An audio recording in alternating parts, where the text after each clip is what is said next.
Meanwhile, the lower house is a step closer to paving the way for amendments to the restrictive economic provisions of the Constitution.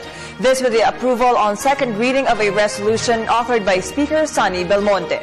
Freddie Abando reports. Since the 8th Congress, any attempt to amend the Constitution was a failure. 15th Congress, Speaker Feliciano Belmonte's Resolution Number 1, which proposes to amend restrictive economic provisions of the Constitution, has gained significant strides for the Committee Level 2 plenary. It's unprecedented in the sense that throughout all of these years, this is the only one that has advanced to that level of being actually approved on second reading. So I'm very happy and proud about it. Last night, the House approved on second reading the Belmonte resolution to empower Congress in the future to initiate reforms provisions of the Charter which hamper the flow of foreign direct investments to the country.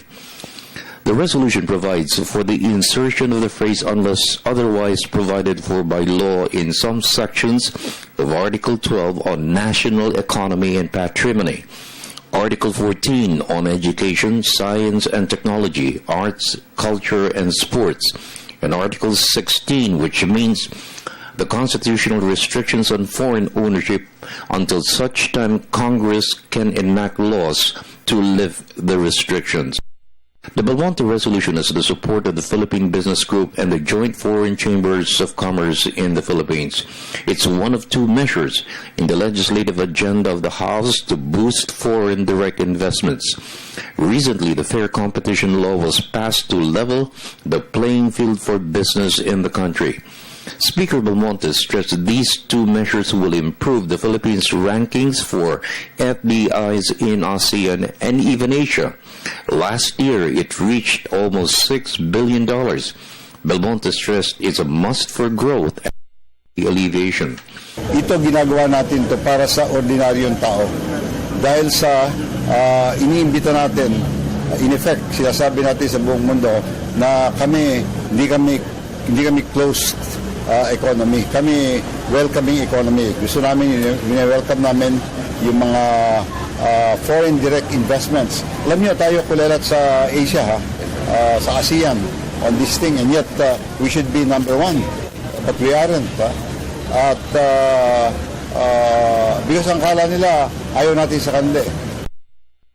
Because they mean factories, they mean industries, they mean buildings, they mean technology, eventually they mean good jobs. Hindi yung jobs na after a few weeks tiyatanggal ka na o casual ka lang o wala kang benepisyo other than your meager pay. Ito talagang long-lasting jobs that helps the economy, that creates bigger economy with more jobs and more work. Since it is an amendment of a provision in the Constitution, to pass it will require a 2/3 vote for all the members in the House. Approval will send the resolution to the Senate to vote for or against the action of the House. Despite the President's resistance to charter reform, Speaker Belmonte is hoping a rider will be included in the ballot for the 2016 elections so the people will vote yes or no for the amendments. We have to admit that the bigger test is still to come. And what is that? The constitutional vote requirement of 2/3 of the entire House. That's almost 200 votes out of the 290. So that's the big one. And if we manage to hurdle that, and I'm confident that provided we have the requisite quorum, we can get that kind of a vote. If we manage to do that, then we send it to the Senate. Yes, sir. And people are saying, without the support of President Aquino, how can you organize a plebiscite? Yes, sir. Because kailangan ito, this must be a poll. Ako naman, meron akong solusyon doon.